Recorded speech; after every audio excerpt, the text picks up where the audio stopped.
Bom dia, muito grata, senador Paulo Paim e senadora Regina, que nos convidou para essa audiência pública. Um cumprimento a todos que participaram da mesa anterior e dessa. Não vou me ater muito ao diagnóstico, que já foi muito bem feito. Vou procurar mostrar um outro lado que ainda não foi mostrado aqui, por que o Brasil é tão desigual. Além da questão tributária que eu coloco, a questão da política monetária do Banco Central e da política de juros, né, do país. E, aliás, os dados todos do índice de Gini que foram mostrados, mostram, né, o Diese mostrou aqui, o Brasil é 100º, 27º entre 138. Se colocarmos os juros, a conta dos juros, o Brasil é de longe o pior. Então, é o país, tem um estudo da UNB, inclusive, de 2014, que demonstra isso. O Brasil é, de longe, a pior distribuição de renda do mundo. E isso é inaceitável, não é? Isso é inaceitável. Eu espero que, a partir dessa audiência pública, a gente tenha alguma medida efetiva, não é? Nós temos essa concentração de renda, no Brasil, ela é a pior do mundo, mas não é um privilégio brasileiro. No mundo inteiro, nós estamos vendo a concentração de renda e a constatação é o fracasso desse modelo econômico capitalista, principalmente na sua fase de financiarização. É um fracasso completo desse modelo que está provocando a concentração da renda e da riqueza no mundo inteiro, julgando milhões de pessoas na pobreza, na miséria, na indigência e desrespeitando também o meio ambiente, porque esse modelo não tem escrúpulo para com as pessoas e para com o ambiente também não, né? Então, isso é preciso ser revisto. No Brasil, é a maior concentração de renda, como eu falei, o recente estudo da Oxfam mostra apenas 6 brasileiros, 6 indivíduos, possuem a mesma riqueza que a metade da população mais pobre. Não pode ter violência maior do que essa, não é? E a questão que eu quero colocar aqui é a crítica ao modelo econômico, porque nós, de movimentos sociais e sindicatos progressistas que debatem essas questões, somos violentamente atacados, como se nós estivéssemos propondo um absurdo. O absurdo é essa concentração de renda violenta, é julgar mais da metade da população do planeta na pobreza, na miséria, na indigência, desrespeitando também o próprio planeta. Isso que é absurdo. E, graças a Deus, a juventude nas universidades está questionando o descolamento do estudo da economia da realidade.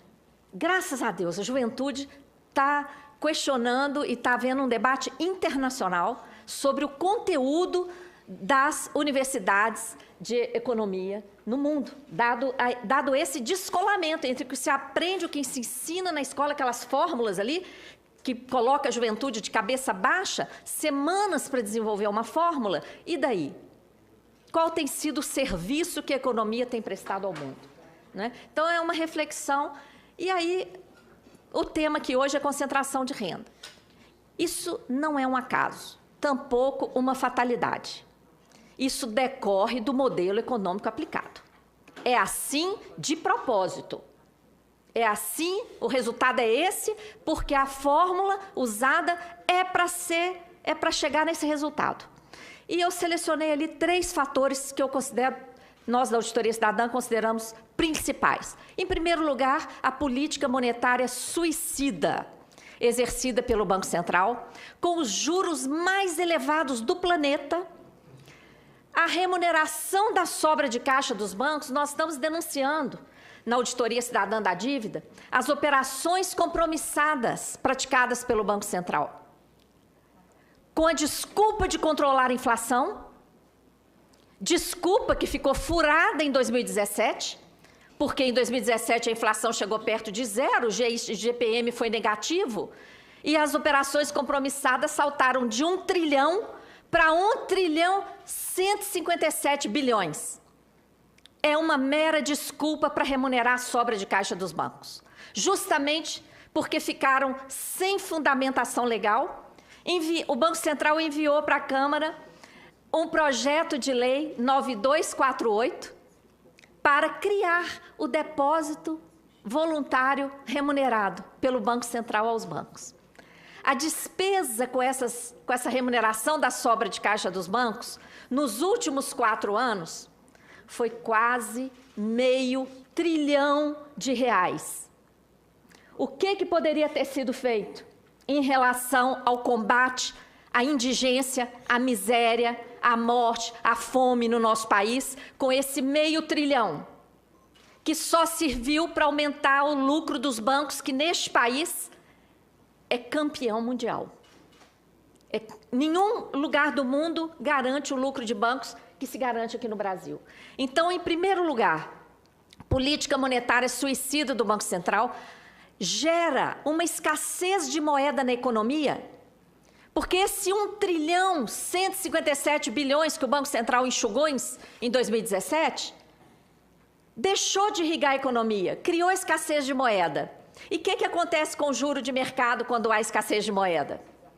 O juro de mercado explode, aí as empresas quebram, as indústrias quebram, o comércio quebra, as iniciativas de investimento, de criação de novos negócios ficam inviabilizadas e os empregos desaparecem. Então, essa política monetária, ela gera escassez de moeda, ela empurra os juros para patamares absurdos, ela impede a economia real de funcionar, ela extingue empregos e ela ainda gera uma despesa, porque com que dinheiro que o Banco Central remunera essa sobra de caixa? Com dinheiro que sai do orçamento. E aí a gente tem esse orçamento aqui, ó, que todo ano quase metade é para juros. Essa remuneração entra aqui na conta de juros, tá? Outro ponto, o modelo tributário regressivo, que já foi falado muito bem aqui pela FENAFISCO, vai ser falado também pela Anfip, com certeza. Um modelo totalmente distorcido, não é? E que nós temos que falar que o Brasil, junto com a Estônia, são os únicos países que não tributam a distribuição de lucros. O Itaú, ano passado, lucrou 67,2 bilhões de lucro bruto. 67,2. A parcela desse lucro que foi distribuída, isenta. E essa conta, essa renda de quem recebeu esses dividendos de dezenas de bilhões isentos, não entra no cálculo do índice de Gini. Por isso que quando a gente faz a conta do índice de Gini, tem que considerar essa isenção aí, que aí o Brasil é disparado o pior. E o terceiro aspecto desse modelo econômico concentrador de renda é o sistema da dívida, que exige ajuste fiscal. Estamos aí agora com o ajuste fiscal, foi parar na Constituição Federal com a emenda 95. Olha que aberração.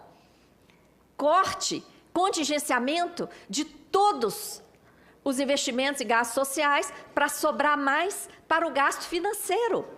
Essa remuneração da sobra de caixa dos bancos, os juros da dívida, tudo isso ficou fora do teto estabelecido pela emenda constitucional 95. Então, é um teto que amarra todo investimento e gasto social para que sobre mais para pagamento de juros, não é? As privatizações, todo o resultado das privatizações, desde Collor, passando Fernando Henrique, Lula, Dilma e agora Temer, porque todo mundo privatizou, toda a receita de privatizações vai para pagar a dívida. A dívida exige as contrarreformas, como a da Previdência.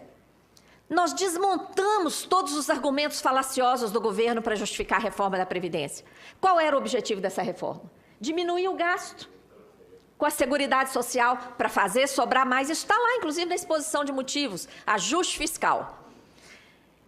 E essa redução da desigualdade, que o IPEA demonstrou aqui, por conta das políticas de assistência e previdência social, estão ameaçadas com essa proposta da PEC 287. Estão ameaçadas, não é? E o sistema da dívida, além de tudo que tem provocado ao longo de décadas aqui no Brasil, quer mais. Quer implementar no país esse esquema da securitização de créditos, que é o esquema que arrebentou com a economia da Europa. Nós deciframos esse esquema quando participamos da auditoria da dívida na Grécia. E o que está entrando aqui no Brasil é mais grave ainda. Lá na Europa, era uma empresa só, escondida em Luxemburgo, e 17 países europeus eram sócios dela. Aqui no Brasil, estão criando uma empresa em cada estado, uma empresa em cada município. E o ex-ministro Meirelles, que está se colocando aí como candidato à presidência, inclusive, e foi, inclusive, ao TCU para montar uma empresa, para justificar a montagem dessa empresa em âmbito federal. Não adianta discutirmos a melhor proposta de reforma tributária do mundo se não enfrentarmos esse esquema aqui. Porque esse esquema desvia a arrecadação tributária durante o seu percurso pela rede bancária. Então, nós vamos ter aí, vamos supor que consigamos implantar a reforma tributária que estamos defendendo, junto com a ANFIP, com a FENAFISCO e todas as entidades que estão apoiando essa brilhante iniciativa. Aprovou. Se implementado esse esquema aqui, está havendo desvio do recurso arrecadado. Nós vamos arrecadar de forma justa e não vai adiantar, porque o recurso não vai chegar ao orçamento. Então, vou passar rápido aqui as telas, porque o tempo é muito curto, mas o material fica à disposição.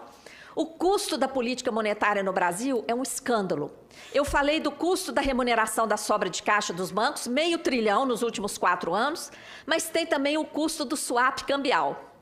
E bastou esses dias o dólar começar a subir, o Banco Central já está fazendo contratos de swap cambial.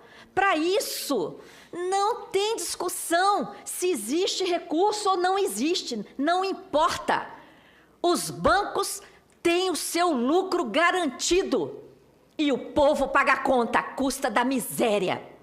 Foi falado aqui, senador, o R$ 47,00. Ontem, eu encontrei com uma médica que faz trabalho social aqui em Brasília. Ela atendeu uma comunidade em Planaltina. Ela atendeu uma menininha, uma menina de 3 anos. O intestino da menina só funciona uma vez por semana. Ela foi examinar a menina é perfeita. Sabe por que o intestino dela só funciona uma vez por semana? Porque ela não come, ela não se alimenta. Ela não chega a criar o bolo alimentar para o intestino dela dar conta de funcionar. Isso aqui, na capital do país, em Planaltina. Agora, bastou o dólar começar a subir, o Banco Central já está vendendo bilhões de contratos de swap cambial. Qual é a justificativa para isso? Tem relatório do TCU que fala que isso é ilegal. Mas não acontece nada, porque quem manda aqui são os bancos. Quem manda nesse país são os bancos, que levam a maior parte do orçamento, tem a sua remuneração de sobra de caixa garantida, e agora essa farra ilegal do swap cambial. Ano passado, olha aí a sobra de caixa dos bancos. Até os bancos assustaram. Chegou a 1,230 trilhão. Tá? Dinheiro entesourado para remunerar a sobra de caixa dos bancos. Isso aqui já falei. Agora querem criar o depósito voluntário por meio do projeto 9248, porque é ilegal usar as operações compromissadas como estão usando. É totalmente ilegal. Tá? O lucro dos bancos é um escândalo. Em 2015, quando toda a economia do país parou, o PIB caiu quase 4%, desemprego recorde, indústria caiu, comércio caiu, tudo caiu. O lucro dos bancos aumentou 20%. E teria aumentado muito mais, porque fizeram uma provisão de 187 bilhões. Ano passado, o Itaú, já mencionei, né, toda essa distribuição de lucro aí é isenta. O sistema da dívida é um grande esquema. Nós temos investigado, por exemplo, essa sobra de caixa dos bancos, esse 1,230 trilhão que chegou ano passado, isso tudo é trocado por título da dívida. Isso é dívida?